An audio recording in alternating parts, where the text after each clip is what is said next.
Synergy. Welcome to Synergy. Live with Synergy. Live with Synergy. This is your host, Andrea John Baptiste. Welcome to Synergy, where music, business, and culture synchronize.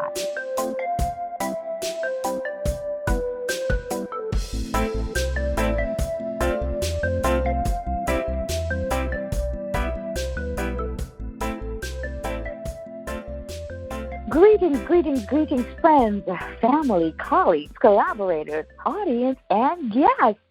This is Andrea John Baptiste, and you are in tune with Synergy. Yes, your new drive time favorite talk show where music, business, and culture synchronize.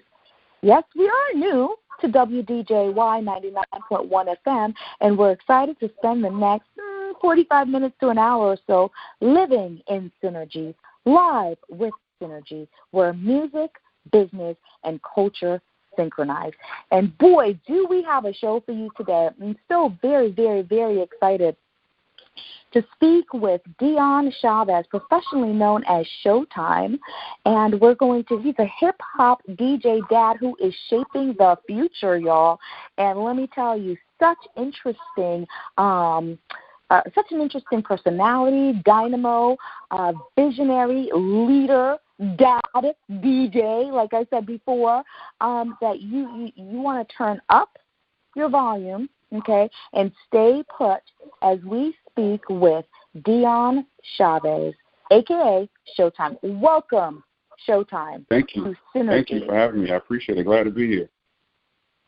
It is so exciting. I mean, speaking with you. And, oh, by the way, guys, before we go into it, I got one of the most important things that I did not tell you while I was introducing SHOWTIME was that he's a Gemini. All right.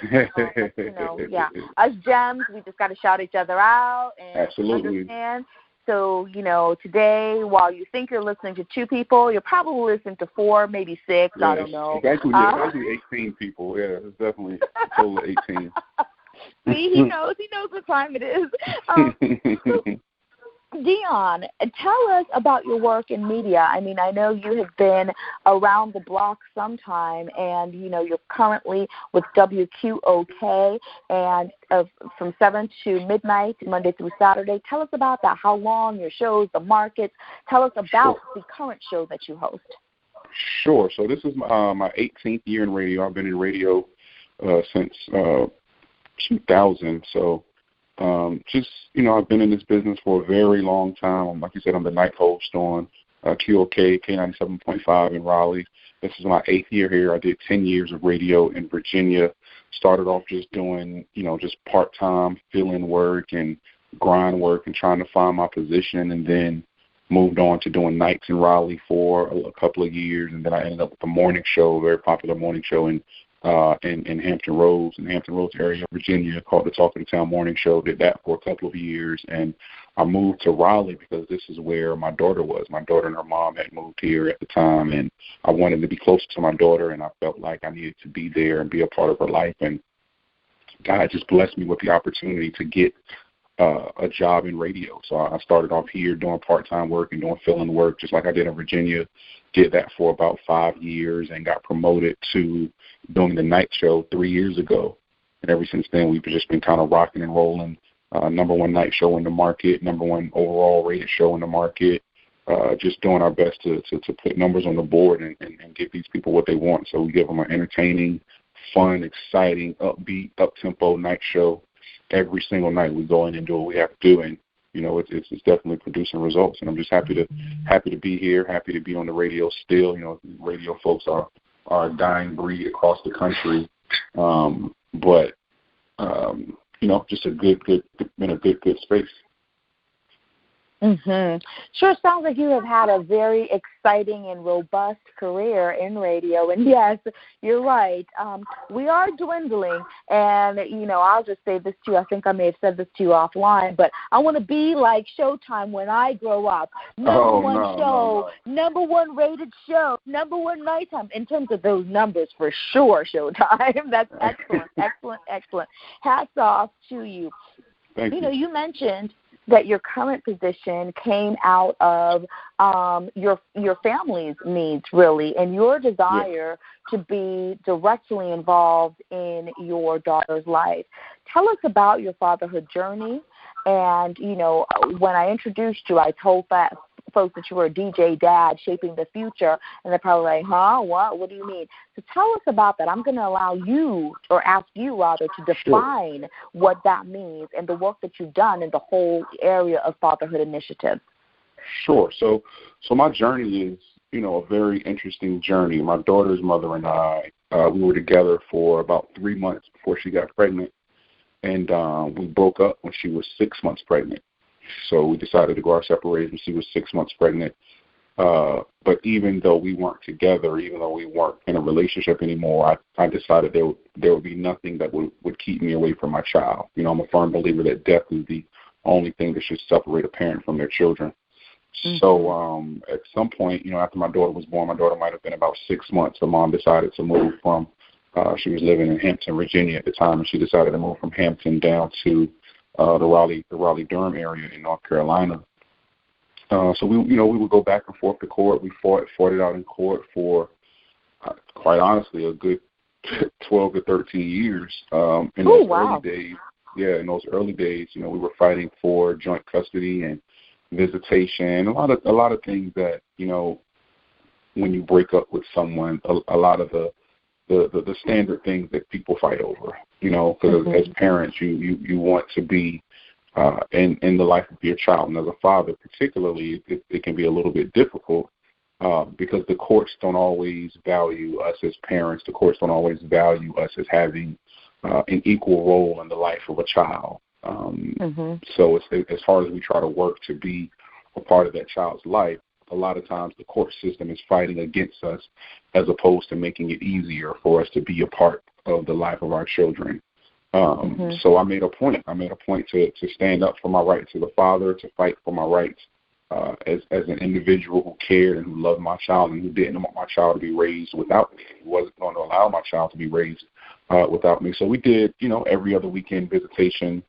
When she moved to North Carolina, we would meet halfway. And I would pick my daughter up on Friday and drop her back off on a Sunday. And I would have to drive an hour and a half to get to her and an hour and a half to drop her back off. And after a few years, after about 5 years or so, I got tired of it. My daughter actually got sick one time. She got sick. And once she got sick, I decided that it was time for me to make a change. I decided that I needed to be closer to her. And I fortunately enough, ended up getting a call that same year that she got sick. A couple of months later, I got a call from one of the program directors. The guy who was a program director at the time, he called me and told me that he had seen some stuff that I had done on YouTube, and he had heard about me, and he told me that he didn't have a job necessarily for me, but he just wanted me to know that I was on his radar. So we set it up, and I came down and I talked to him, and after I left, this was right around the holidays in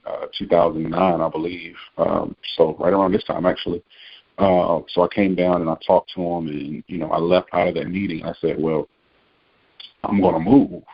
And then this is 3 hours away from where I live. And I said, I'm going to move. And when I move there, they're going to give me a job. So I was already confident. But, my main goal was to be closer to my daughter. And I dropped everything. I was hosting a morning show in Virginia at the time. And I dropped everything that I was doing. I dropped everything that I had going on at that time and decided to move to Raleigh. I moved to Raleigh in May of 2010. I got hired at Radio 1 in June of 2010. So about 30 days after I moved here, they ended up giving me a call and telling me that they had just laid some folks off and they were looking for somebody to come in and do weekends and do some fill-in work. And, I took the position, and I was closer to my daughter, and, we kind of lived happily ever after, so to speak. But But wow, what a beautiful story of advocacy, of love, of focus, of determination, of law of attraction. You spoke it into being. I'm a move, and I know I'll get the job when I get there. I'm confident in this because you know what? I got to do what I got to do. Dad's got to do what he's got to do. I mean, wow. I've got goosebumps just listening to that story. And again, hats off to you and the salute. So let me ask you, just an aside in terms of what you shared. Yes, I agree with you, and it certainly is evident that the courts do not necessarily are not necessarily advocating or supporting, readily encouraging the involvement or the custody of parents. Do you know why? I mean, what do you think those thoughts are? Is it just kind of an ignorance in terms of sexism? And I don't know. I think the system that they're operating in, it's an antiquated system, right? So our court systems normally operate on what they consider the best interest of the child. Correct. And since either World War I or World War II, I can't remember which one it was, when they implemented something called the Tender Years Doctrine, which basically meant that as men were going away to fight the war, the women stayed home and reared the children. So when those men came back from the war and things didn't work out in their marriages and in their relationships, the courts basically ruled that it was the best interest of the child for them to stay with the mother, because the mother was purportedly more nurturing and more able to cater to the needs of the child. So for years, systematically, the court system has followed that particular doctrine to say that all children, for the most part, are better served being with the mother more than they are with the father. So there's sort of this unspoken rule that a lot of these judges and a lot of these precedents that are followed when it comes to family court and things like that, that says that unless you are a father who has the mother of his child is, like I said, you would have to find, at one point, you would have to find the mother would have to be on the corner selling crack, selling her body, and selling the blood of Jesus all at the same time in order for you to get a judge to rule against the mother in the court case. It was extremely hard at one point for a father just to get anything out of what was the standard every other weekend visitation, a month in the summer, and for a lot of us that was it, just because a lot of these judges didn't want to go against the precedents that were already set. I unfortunately happened to fall in that time where I had a judge who wasn't willing to go against, even though there was nothing against me. I didn't have any criminal record. I had done nothing to harm my child, nothing. But this particular judge said, well, you can only see your child every other weekend. And it's sad that we have to go through this, but, instead of the preconceived notion being, okay, well, as a father, you are automatically granted 50% of the rights of this child because you haven't shown any reason why you shouldn't be involved in this child's life. The preconceived notion is that, okay, well, we're only going to give you every other weekend because of what we consider as the best interests of the child, not taking away not even looking at the emotional harm that does, the damage that it does to the father for saying, okay, well, you're basically telling me that I can't even see my child on a regular basis just because of this old doctrine that your court system is following. And, a lot of families have been broken up because of this. A lot of families have been caused strife. I spent, just tens of thousands of dollars in legal fees and paying for lawyers and private investigators and things like that just to be able to stand up and fight for my rights as a father and be involved in my child's life, because the one thing that I was never going to do was to give up. And I know that a lot of fathers give up because they don't have the resources, or they don't even believe that things are going to turn out in their favor. I just a couple of years ago, I had to go down to the courts just to file some paperwork and kind of get some stuff done. And it literally took 8 hours in the middle of the day. Like literally 8 hours. And I'm thinking, if I had to work during the day, there is no way that would have gotten done. Right. If I'm working a job where I'm getting paid hourly and I don't have a whole lot of vacation or PTO and all of this stuff. I don't have 8 hours to go down to the court. My boss isn't going to care about me having to fill these documents out because I got to get the work done.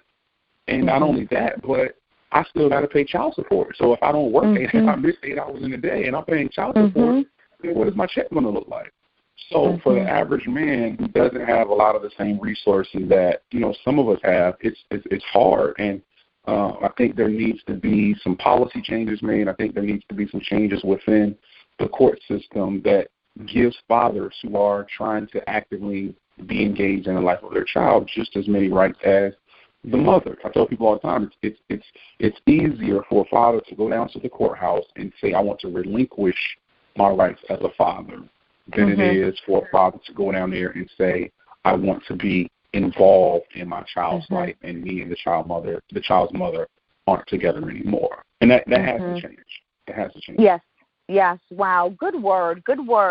I thank you for sharing that. And I'm sure that there is a man or many men that are listening that are saying, yeah, bro, And I just want to say to those brothers out there, don't give up. If you can, don't give up, because children, they do need their fathers. I don't care what society says. I don't care what, single mama, let's hang. And I'm not taking anything away from mothers or single mothers in any way, shape, or form, because we know you're out there doing it. But children do, all the research shows, that developmentally, socially, spiritually, academically, that when fathers are involved in the lives of children, they do much better. Can I get an amen? Amen. Absolutely. All right. Amen. Hallelujah. Hallelujah. We're having some church up in here today in Synergy as we're speaking with Dion Chavis, professionally known as Showtime. He's a hip-hop DJ dad shaping the future. So, you've shared with us about the fatherhood journey. And so we were talking offline earlier, and I said two things to you. You've got to be Gemini and or you got to be Jamaican, because you've got, 12 jobs, and whether they're paying or not, you take all of them seriously. And one of them is that improving educational outcomes for young people. What inspired that interest, and how did you get involved in that? I know you do keynoting and teaching and so on. Tell me a little bit about that.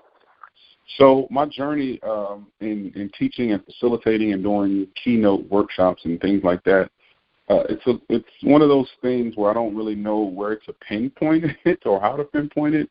I started off talking about fatherhood, and it actually started with a book that I was involved in called Be a Father to Your Child, which is an anthology it's a collection of essays with folks like myself, Dr. William Jelani Cobb, Kevin Powell, a couple of other brothers are involved in this book project, and we just were telling our story about our journey to fatherhood. And I think at the time my daughter was maybe 2 years old, so I started doing some writing and started to express myself, and then I realized that I needed to use my journey as a father and the test that I was facing as a testament, just to kind of help other brothers, because I knew that there were men out there who needed to hear a word, who needed to hear some of the things that I was going through to help them make it through certain things. So I didn't really know where to start. I was a complete novice, and I had a friend of mine, my friend Matt, who had done some work. He was doing some work in fatherhood at the time. He was working for the National Fatherhood, I can't remember the name of the organization, but it's an organization based in D.C. It's like a clearinghouse, a National Fatherhood Clearinghouse, I believe is what it is. Yes, I have their book.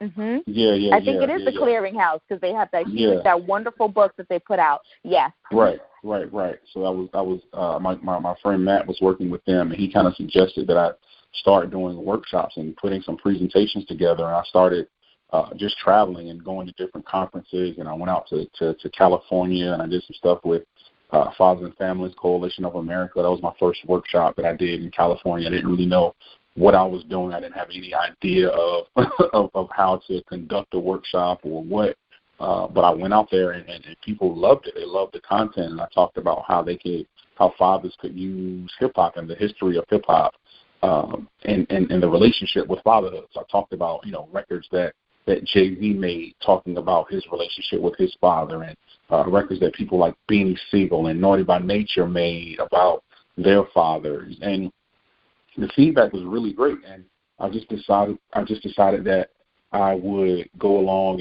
and start working more and getting in tune with the needs of fathers around the country. So I did that for a while, and then I was fortunate enough to get a job as a full-time job as a healthy relationship facilitator. So I would go around North Carolina teaching about the benefits of healthy relationships to teens, married folks, and single folks, 3 different curriculums. And then kind of transition out of that to doing more work in fatherhood. And as my work in radio started to progress, I would go into the schools and I would, talk to the kids, but I would notice that the teachers didn't always have the best knowledge of what was going on with the kids outside of the classroom. They didn't know where the kids were mentally when it came to dealing with social media, when it came to dealing with the images that they saw on TV, the images that they heard on the radio, what they were seeing on the internet. And I saw that there was a disconnect. So I decided to just kind of do a little bit of research and find out exactly what the teachers needed and what they felt like they could benefit from. And then I started doing workshops for teachers and started going around teaching the teachers how to build bridges with the younger generation, how to connect with the younger generation, and how to start using hip-hop to their advantage and not looking at hip-hop and pop culture and social media and technology like it's something that's like a cancer that's causing a problem, but instead turn it around and look at it like it's something that could benefit and help them in the classroom. Because, you've got to meet these kids where they are. And if you're not meeting these kids where they are, if you're not touching them on levels beyond the surface, which is just what they do when they come to class, if you're not reaching them beyond that, then you're doing yourself and you're doing them a disservice.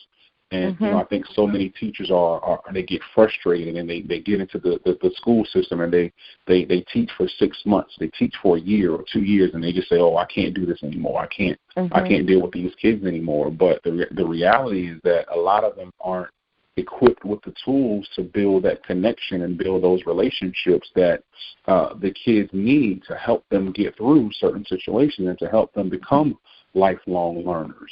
We're still using techniques and tactics to teach these kids that were being used 30, 40, 50 years ago. But at some point in time, we've got to look at what are we doing to change? What are we doing to kind of up the ante to be sure that these kids who come out of the womb with a cell phone in their hand know that everything that they need to know can be learned in the classroom, but it's about how you teach it and how you're going to give them the tools to equip them to go out here and prepare them for the rest of their lives.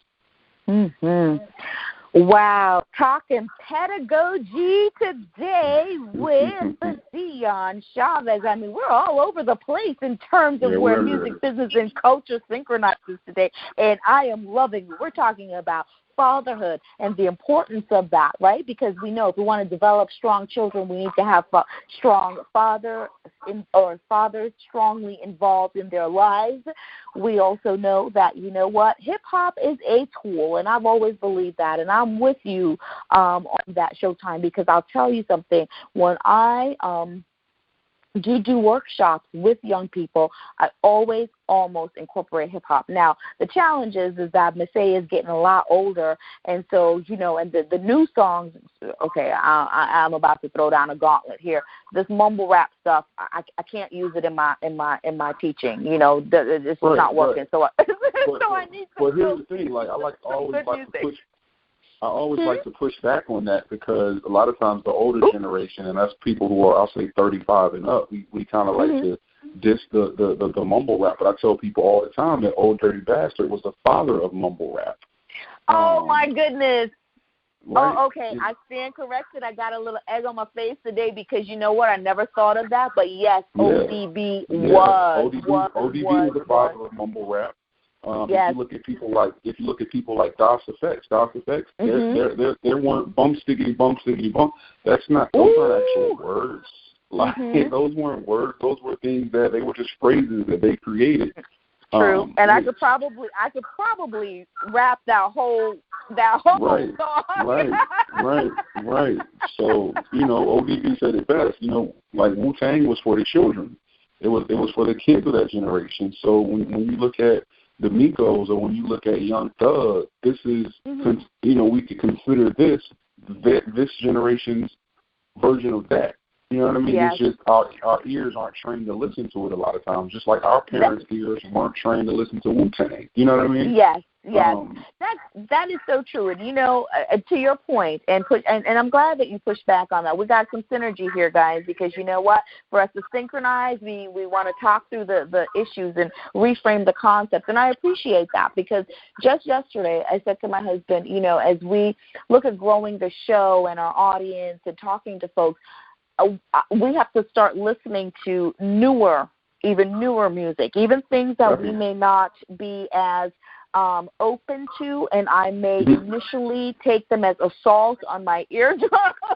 Right. But really approaching it from an open mind and looking at it, because to your point, which I think is, what you said in the very beginning, we've got to meet the young people where they're at, and I agree with you. So let me ask you, when you're teaching like teachers, or you're doing a workshop with educators, and you start talking about the infusion of hip hop and utilizing hip hop as part of their pedagogy, how is that received? Do they think like, oh my gosh, dude, you're crazy, never that, or is it aha moments, and do they seem to be to embrace it? Sure. So I always like to do a pre-survey and a post-survey for all of my workshops, to kind of get an idea of where people are before they come into the workshop, and then where they are once the workshops are over. And, in the beginning of the workshops, there are always folks who don't feel like, number one, they don't know the true elements of hip-hop, right? But they also feel like they don't know how they can use hip-hop in the classroom. And I break it down during the workshops to the very most basic levels, to where anyone can understand. I had a lady who I was doing a conference here in the Raleigh area earlier this summer, and this Caucasian lady, this white lady, she came up to me. She had to be maybe 60, maybe. I could be exaggerating, I'm not sure. But she was older. She was seasoned. She'd been around a while. I could tell that she probably was teaching back when we were in school, right? So she came up to me after the workshop, and she said, I didn't ever think that I could use hip hop in the classroom, but you explained it in a way that made it so, just brutally honest and just so plain for me to understand that the things that we're doing in our everyday life, some way, shape, or form, involve hip hop. There are pre-K teachers right now who are using hip hop in the classroom, or first grade teachers are using hip hop, and they don't even know it. When they say things like, "If you can hear me, clap 2 times," right? Clap once, clap twice. Right. That's call and response. That's one of the major elements of hip hop culture. Yes. So if you can do something on the surface level, something as minute as that, then you can work your way up to using things like spoken word in the classroom, using things like creating ciphers in the classroom, or using things like helping kids develop their own curriculum and their own way of teaching, and teaching the curriculum back to the classroom.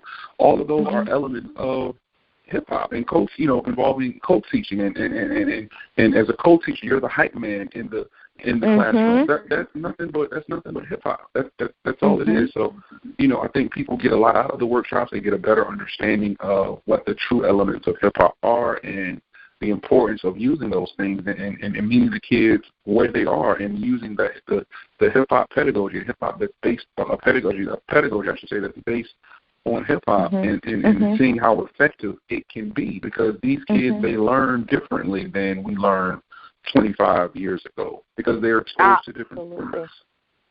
Absolutely. So when you are doing this, do you actually use songs? Do you dissect a couple of things for the educators? Is it a practical type of teaching, or a little bit more macro?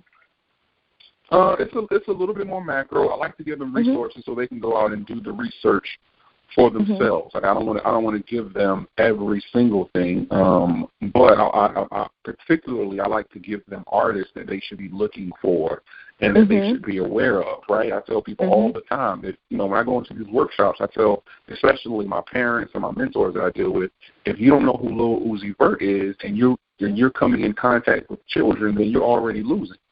Because people like Lil Uzi Vert, people like XXX, Sensation, these kids, Biggie and Tupac. And if you go into these classrooms and into these settings with these kids from these urban environments, and you think that you can just dismiss these artists because you don't understand what they're saying, right? Because they don't look like the artists that you grew up on, or they don't sound like the artists that you grew up on. If you go into it dismissing these folks, then you're losing, because these kids are talking about suicide in their music. They're talking about drug abuse in their music. They're talking about depression. Right? Yes. So you can't walk around in this world and you don't have any concept or any notion of who these folks are, because they're the ones who are helping to shape the collective reality of our children. Absolutely. And I'll tell you, I mean, XXX is Broward famous, where we're located here, the show you're right there, out of South Florida. So let me tell you, it was a massive deal in our neighborhood. It was a massive deal in my own household. Two of my daughters were actually friends with him. So it was a massive deal, And to be really honest, I've seen the kid come around and stuff like that. I had no idea who he was. I'm being very honest. And, after his passing is when, everybody's in mourning and like, Mom, everybody's coming, and, and the whole thing. And I started listening to his music at that particular point, because everyone, I have also a very young team and a young staff, and my office manager was like, Miss A, you got to listen to the words of this song, Matt. And they were so deep, that I thought, I got to listen to the rest of this. And so I understood and heard the message, which it may have played on the radio that I didn't pay attention to, because I listened to NPR for most of the time, and so on and so forth. But you're absolutely right.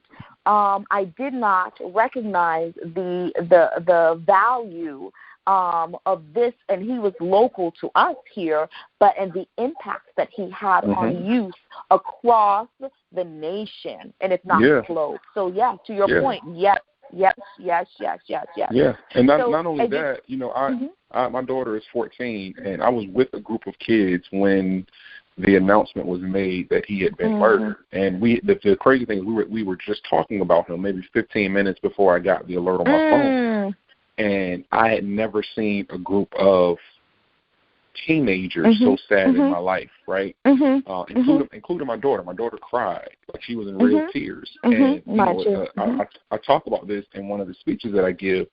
But this was the first time that for a lot of these kids they'd ever experienced any sort of grief. Because they've never experienced death before. They've never experienced losing someone like this before. So it took me a couple of days until I realized that this is the exact same way that I felt in 1996 when Biggie Smalls was killed. The exact same way. Right? Yes. And that's something that I've carried with me for over 20 years. Yes, and I can tell you, though, Biggie, yes, but just recently, for me, as an adult, loving hip-hop and the music, I felt this way when Fife died. What was it, a year ago, 2 years ago? Absolutely. From the Tribe Called Quest. And my kids are looking at me like, whatever, Mom. Some old dude, some old rapper died. And I'm like, you don't understand who Fife is. It's Fife Dog, And I equate that to that same feeling, Yes, absolutely.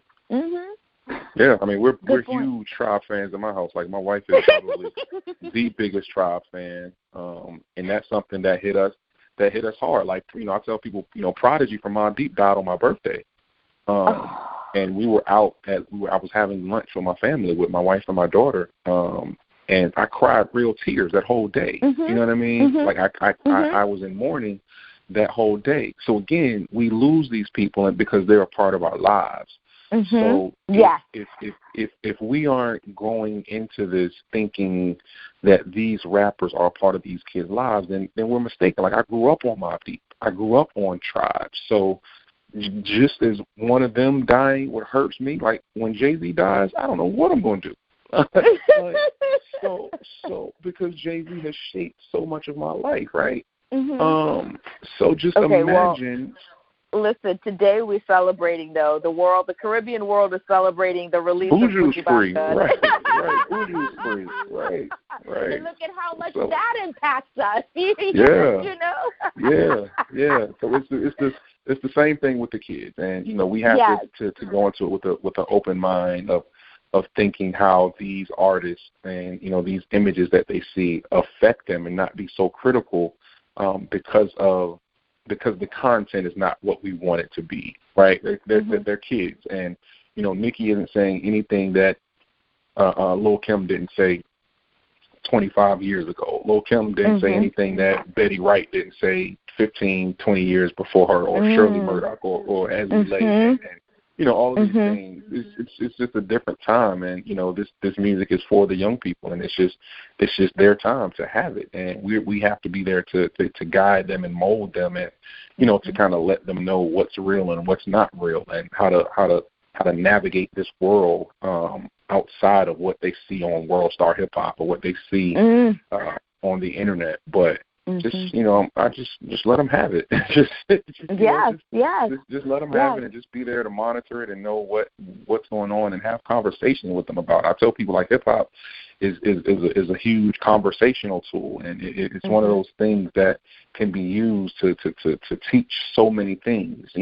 Kendrick was the soundtrack of the Black Lives Matter movement a couple of years ago. That "We Gonna Be All Right" song, that was the soundtrack to Black Lives Matter, and that opened up so many different conversations about where we were at that time socially and where we were going politically, and now look where we are, and we have artists who are releasing music that's a little bit more socially conscious. Meek is dropping music, and he's helping with prison reform, and but this is all through hip hop, and this is the tool that we need to use. Like, don't just look at the vessel that it's coming through. Like, look at the message that's coming out of the vessel, and figure out how you can use it to your advantage to raise this next generation, and just bring these babies up and give them everything that they need so they can live a healthy, fulfilling life in the future.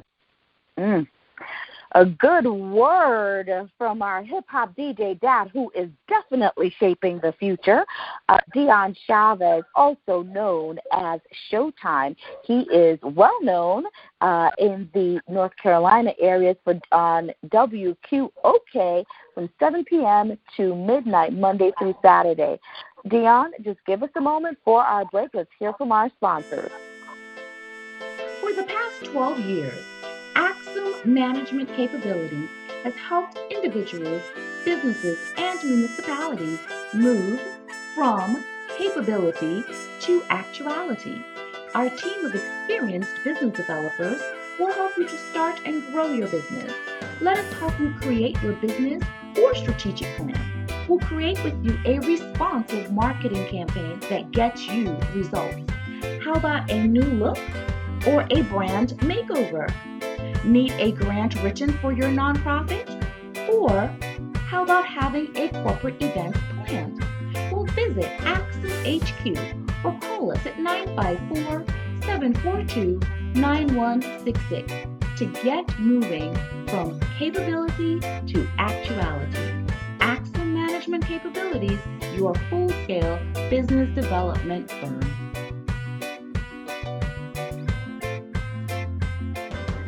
Welcome back to this edition of Synergy, as we are talking with hip-hop DJ dad, Dion Chavis, known as SHOWTIME, and we're talking about, the fatherhood journey as it relates to hip-hop, as it relates to social justice, as it relates to education. We are creating all kinds of synergy, because we're talking about music. We've talked about the business of education. We've talked about the business of media, and all of this. We're talking about shaping and shifting and making and changing and growing culture. So, Dion, as our time is running down, because, gosh, funny how time flies when you're having fun, what about social media? What level of impact does it have on your work and, the proposed outcome? Well, I think social media has changed the world as we know it. It's definitely changed the the work that we do in ways that we engage, in ways that we reach out to these kids, right? So the first thing I think is important that as people who work with kids and people who are trying to touch kids and change these kids and make the world a better place, we have to let these kids know that the things that they put on social media can follow them for the rest of their lives. That's first and foremost.